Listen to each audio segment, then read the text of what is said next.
1, 2.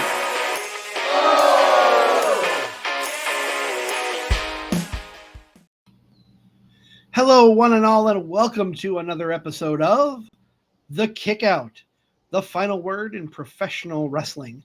We are an extension of the Card Subject to Change podcast, powered by Lopez Pizza, built by Durham Remodeling, colored by Ryan Allison Tattoo, right here on the For Frequency's Sake podcast network. Joining me, as always, my partner in crime, my tag team partner, one half of the For Frequency's Sake tag team champions of the world, never wrong, Nick Bull. Mr. Bull, how you feeling today, my friend? I am feeling excellent, CZ. I am feeling excellent. You've got a QR code by your head. Oh, yes. Yes, we've been talking a little bit about that. If you are a fantasy football player, we encourage you to follow the code. Join us for fantasy's sake, for frequency's sake, Toys for Tots Bowl. It's for a good cause. We are looking to increase the number of players this year than we had last year. And I didn't do this on Card Subject to Change. We had just got off an excellent interview with Casey Jacks. Go back, check it out in our archives. But the powers that be do not believe that we can draw Card Subject to Change in the Kickout, that we can draw enough interest for us to have our own league, for the Card Subject to Change League. There is not currently a Card Subject to Change league set. It is with other hosts of the For Frequency's Sake network and local celebrities. So like Joe the Show Winkle has a league. For Fantasy's Sake has a league. You can also join. Maybe we need to entice the fans. I know. That's what I'm trying to do. How many people do we need for a league? I believe 8. I'll double check with DJ and post on social. I think we should have multiple leagues or whatever. And maybe, we sweeten the pot a little bit and, include a nice Card Subject to Change prize package. Okay. We'll figure something out. I think we can do it. I think we can get our own league. This show here, the Kickout or Card Subject to Change, we're the little engine that could. And we kind of just keep plugging away here as time goes on and let it be known that we're not going anywhere and they want us to play some fantasy football. We'll play some fantasy football, I guess. But, Amen. We'll see we will try our hardest to get our own league. I think it's a doable thing. I think people don't realize that wrestling fans like football too. So yeah, I'm not a football fan. We'll talk more about it, but I think we can. But besides that, we talked about fantasy football and the Toys for Tots Bowl coming up here for the. I will say this: if we can get enough for the league, I have already signed up to play. I know next to nothing about football, and even less about fantasy football. I played last year. If you want to be on my league, click the QR code. Get in the league. I will be the host of the first Card Subject to Change league. If we have more than one, I'm going to talk my co-host over here into hosting the other one. We want as many Card Subject to Change and football fans to sign up. And I have talked about that. We've talked about this for 3 of our 4 minutes on the air. I think we've talked it to death for now. Sign up. Well, it's for a great cause. I mean, we're here to talk a little bit about wrestling, CZ. So what do you want to talk about? Something happened over the last few days that really struck my interest.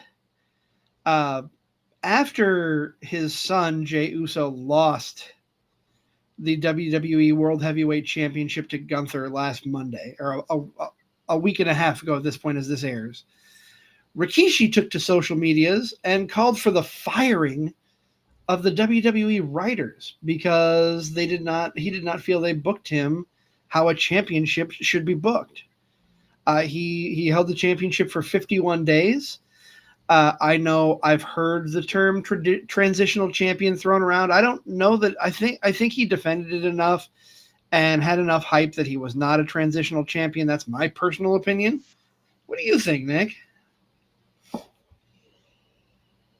Man, I mean, automatically the first thing comes up to me is nepotism.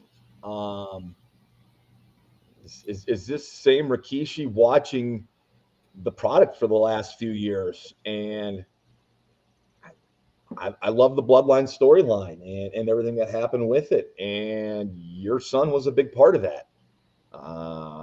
Your son won the Royal Rumble. Your son headlined WrestleMania and knocked off Gunther. I love what happened, obviously, because I'm a Gunther fan. But here's the thing: like, that's the first time a Raw or a main title has changed hands on Raw since 2021. Ooh, okay, that's when Big E cashed in and won the title. That's the last time a major title change happened on TV. We've got to break this mold, I think, of when a champion wins a belt, they hold it for a year. It's kind of this adopted thing that's kind of going on everywhere. If we want to look at things right now, coming off Cody Rhodes had a year reign. John Moxley is closing in on a year. We've got a couple months to go, but he's had it for 9 months at this point. Roman Reigns had a long run. MJF had the title for a year when he had it. Whatever the product is, whatever company, it is okay to switch things up a bit, throw a curveball, and we find out now, Rikishi's going to be really pissed off when he finds out that WWE had Uso drop the belt back to Gunther, so Goldberg's last match is for the title. Because not official, but I'm anticipating it here in the coming days that Gunther Goldberg will be at Saturday night's main event, the World Heavyweight Championship. Right. So what do you think about how this was booked? Does Rikishi have a legit gripe? And what's going to happen here with this Gunther Goldberg thing? I can see where Rikishi is coming from. You mentioned the word nepotism. I'm gonna spin it a little differently. Yes. That's nepotism. That's nepotism, yes, Daddy. Yes, a little bit. But at the same time, it is a father looking out for his son and his son's best, what he thinks are in his son's best interest. I love that you talked about how these title reigns don't need to be 1, 2, 3, 4, 10 years long. But we also don't want to hotshot the title around. I think he held it for almost 2 months. I think that's a good length if you're gonna surprise people and switch it up. But while we do need to have less of the super lengthy title runs, we don't want to just change the title every couple of weeks or every month. We want to avoid that too on the other side of things. How long do you anticipate Gunther keeping it? I would say that's tough because Seth Rollins is holding that briefcase. And I don't know. I think I wonder if Seth cashes in at SummerSlam because the winner of the Money in the Bank or the winner of the King of the Ring tournament gets to face the championship of their respective brand. We've already got. We don't have a match for Cena at SummerSlam yet. That's a little too far in the future, but I don't know. Do you see the winner of the King of the Ring coming out of SmackDown or coming out of Raw? Here's another thing we got to think about. I think the draft's coming up soon. So I don't think Gunther's going to stay on Raw this time around. I think they're going to put him over on SmackDown. I think the World Heavyweight's going to shift over. I, as a Gunther fan, don't anticipate him keeping the belt very long. I was stoked that he got his win back from Jey and got the belt back. He's a 2-time champ. And I think I told you and maybe another friend that I would not be upset when he drops the belt because I think it's coming soon. Like, I don't think he's the champion after SummerSlam, if that means anything. I think he gets beat on or before SummerSlam. Who do you see beating him? Is it going to be Seth? Is Seth going to cash in on whoever beats Gunther?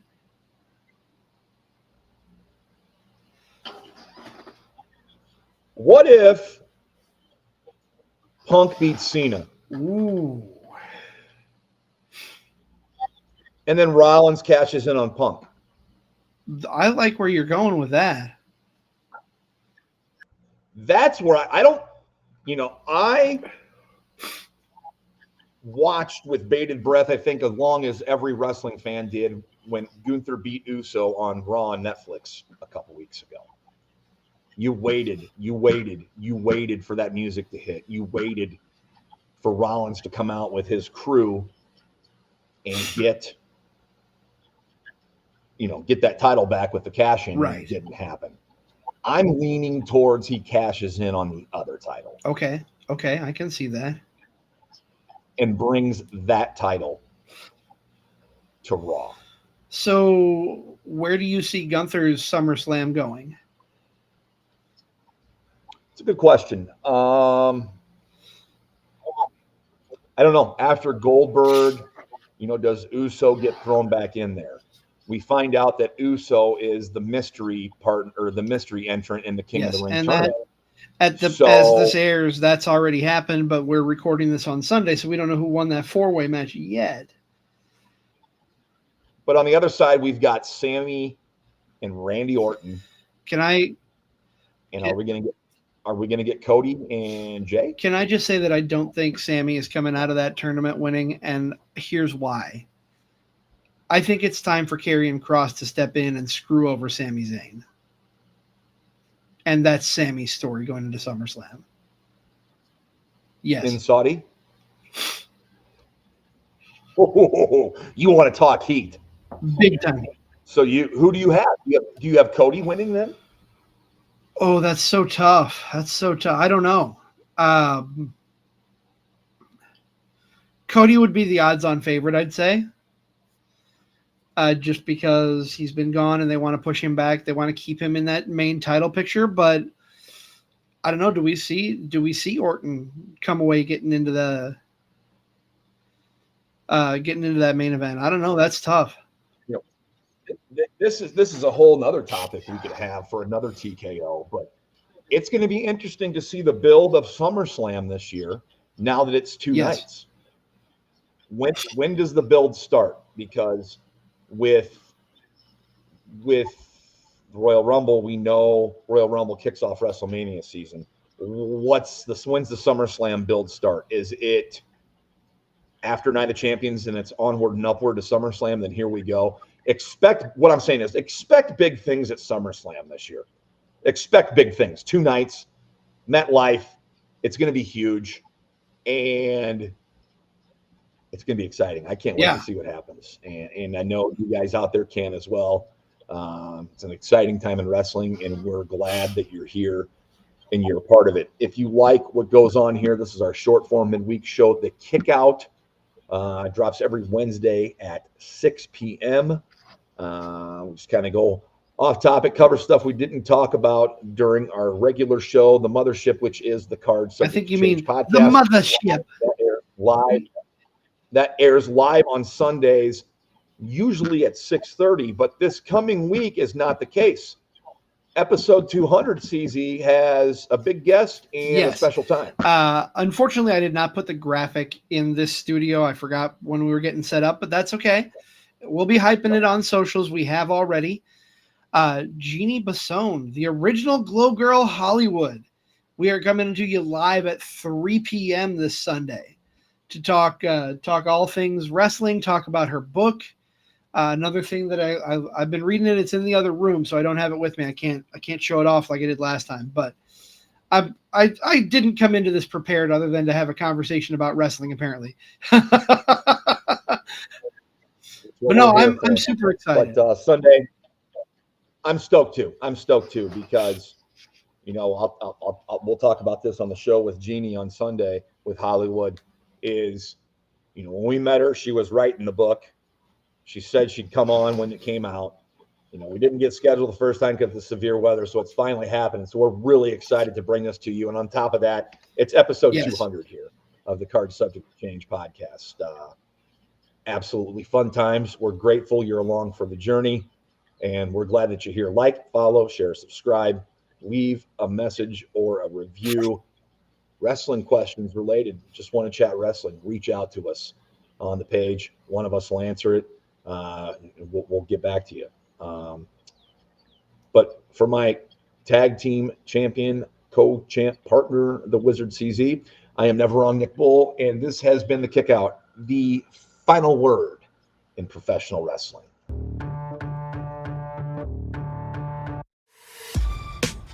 This has been a For Frequency's Sake Podcast Network production. For more great content, subscribe to For Frequency's Sake on YouTube, Facebook, and Twitter.